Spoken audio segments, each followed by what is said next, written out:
Rasulullah sallallahu alaihi wasallam bersabda, seseorang mukmin yang kuat lebih baik dan lebih dikasihi oleh Allah Subhanahu wa taala daripada seseorang mukmin yang lemah. Sedangkan pada setiap orang mukmin ada kebaikan.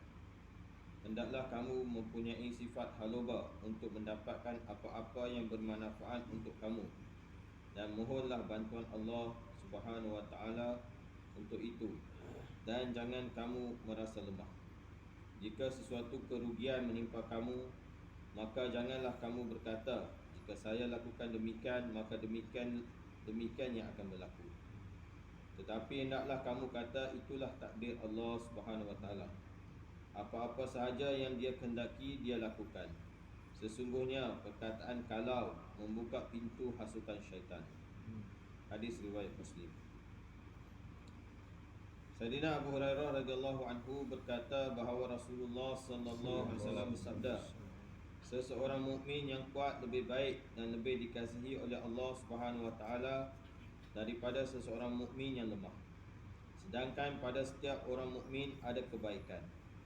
Hendaklah kamu mempunyai sifat haluba untuk mendapatkan apa-apa yang bermanfaat untuk kamu, dan mohonlah bantuan Allah Subhanahu wa taala untuk itu, dan jangan kamu merasa lemah. Jika sesuatu kerugian menimpa kamu, maka janganlah kamu berkata, jika saya lakukan demikian, maka demikian yang akan berlaku. Tetapi hendaklah kamu kata, itulah takdir Allah Subhanahu wa taala. Apa-apa sahaja yang Dia kehendaki, Dia lakukan. Sesungguhnya perkataan kalau membuka pintu hasutan syaitan. Hadis riwayat Muslim. Keterangan, seseorang itu dilarang daripada berkata, kalau saya lakukan demikian, maka demikian yang akan berlaku.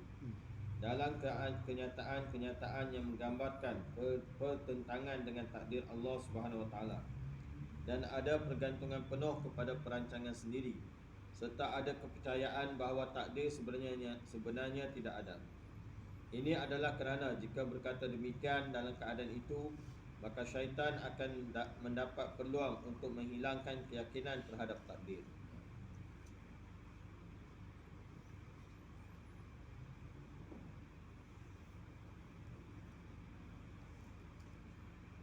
Sayyidina Abu Hurairah radhiyallahu anhu meriwayatkan bahawa pada satu pagi selepas subuh, Nabi sallallahu alaihi wasallam berkata kepada Sayyidina Bilal radhiyallahu anhu, wahai Bilal, ceritakanlah kepadaku tentang amalan yang paling engkau harapkan dalam Islam, kerana sesungguhnya aku mendengar dalam mimpi bunyi detapan kasut kamu di hadapanku di dalam syurga.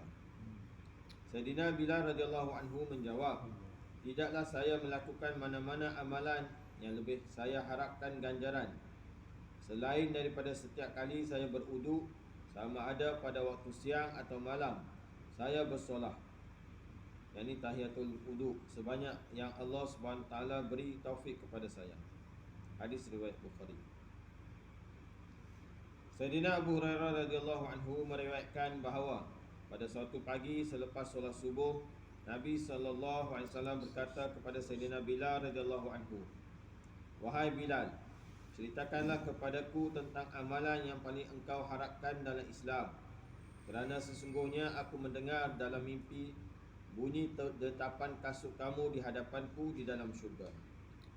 Sayyidina Bilal radhiyallahu anhu menjawab, tidaklah saya melakukan mana-mana amalan yang lebih saya harapkan ganjaran selain daripada setiap kali saya berwuduk, sama ada pada waktu siang atau malam, maka saya bersolah, yakni tahiyatul wuduk, sebanyak yang Allah SWT beri taufik kepada saya.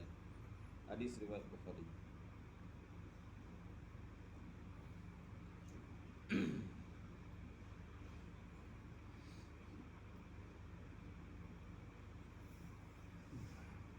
Sayyidina Sa'ad bin Abu Waqqas radhiyallahu anhu berkata bahawa seorang lelaki dari kampung telah datang kepada Nabi sallallahu alaihi wasallam, lalu berkata, ajarkanlah kepada saya suatu kalimah yang boleh saya sentiasa membacanya. Nabi sallallahu alaihi wasallam bersabda, ucapkanlah la ilaha illallah wahdahu la syarikalah, Allahu akbar kabira, walhamdulillahi katsira, Subhanallahi rabbil alam Subhanallahi rabbil alamin. La haula wala quwwata illa billah. Tidak ada Tuhan yang berhak disembah selain daripada Allah yang Maha Esa. Tidak ada yang sebarang sekutu baginya. Allah yang Maha Besar. Segala puji bagi Allah. Maha suci Allah, Tuhan sekalian alam. Tidak ada kekuatan untuk melakukan kebaikan dan tidak ada daya untuk meninggalkan dosa kecuali dengan bantuan Allah. Dialah yang Maha Perkasa lagi Maha Bijaksana. Orang kampung itu berkata, ini semua adalah untuk mengingati Tuhan saya. Apakah pula ucapan untuk saya? Yakni yang dengan ucapan itu saya berdoa untuk diri saya. Baginda sallallahu alaihi wasallam bersabda, ucapkanlah Allahumma ighfirli warhamni wahdini warzuqni wa'afini. Ya Allah, ampunkanlah daku, rahmatilah daku, berilah petunjuk kepadaku, kurniakanlah rezeki kepadaku, dan afiatkanlah daku. Dalam riwayat yang lain, Baginda sallallahu alaihi wasallam bersabda, ucapan-ucapan ini akan menghimpunkan untuk kamu segala kebaikan dunia dan akhirat.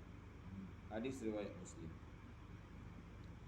Sayyidina Sa'ad bin Abu Waqqas radhiyallahu anhu berkata bahawa seorang lelaki dari kampung telah datang kepada Nabi sallallahu alaihi wasallam lalu berkata, ajarkanlah kepada saya suatu kalimah yang boleh saya sentiasa membacanya. Baginda sallallahu alaihi wasallam bersabda, ucapkanlah la ilaha illallah wahdahu la syarikalah, Allahu akbar kabira, walhamdulillahi katsira, subhanallahi rabbil alamin, la haula wala quwwata illa billahil aliyyil azim. Tidak ada Tuhan yang berhak disembah selain daripada Allah yang Maha Esa. Tidak ada sebarang sekutu baginya. Allah yang Maha Besar. Segala puji bagi Allah. Maha suci Allah, Tuhan sekalian alam.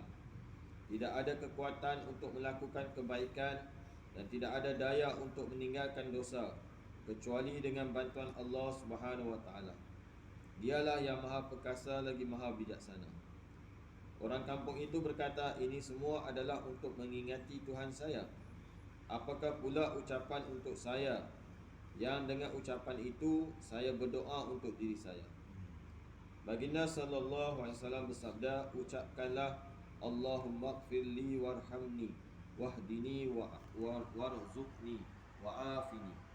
Ya Allah, ampunkanlah daku, rahmatilah daku, berilah petunjuk kepadaku, kurniakanlah rezeki kepadaku, dan afiatkanlah daku.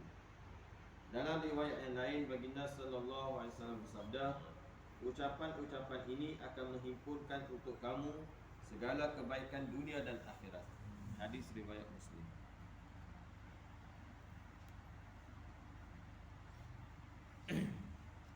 Sayyidina Zubair bin Awam radhiyallahu anhu meriwayatkan bahawa Rasulullah sallallahu alaihi wasallam bersabda, penyakit umat yang lampau telah berjangkit kepada kamu, iaitu dengki dan membenci yang mencukurkan. Saya tidak mengatakan bahawa dengki dan membenci mencukur rambut, tetapi ia mencukur agama. Dengan sebab penyakit dengki dan membenci itu, akhlak seseorang akan rosak sama sekali. Hadis riwayat Tirmizi. Sayyidina Zubair bin Awam radhiyallahu anhu meriwayatkan bahawa Rasulullah sallallahu alaihi wasallam bersabda, penyakit umat yang lampau telah berjangkit kepada kamu, iaitu dengki dan membenci yang mencukurkan. Saya tidak mengatakan bahawa dengki dan membenci mencukur rambut, tetapi ia mencukur agama. Dengan sebab penyakit dengki dan membenci itu, akhlak seseorang akan rosak sama sekali. Hadis riwayat Tirmizi.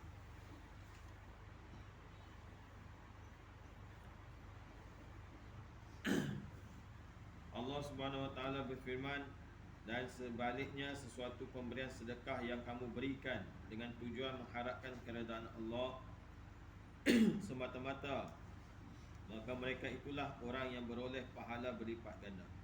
Surah Ar-Rum ayat 39.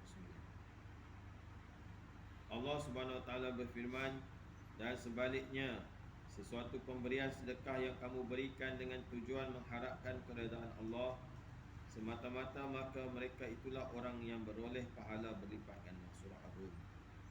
Jadi insyaAllah tuan-tuan mula kita dengar hadis Nabi SAW. Mudah-mudahan apa yang kita dengar kita faham dan sampaikan. Subhanallah. Subhanallah.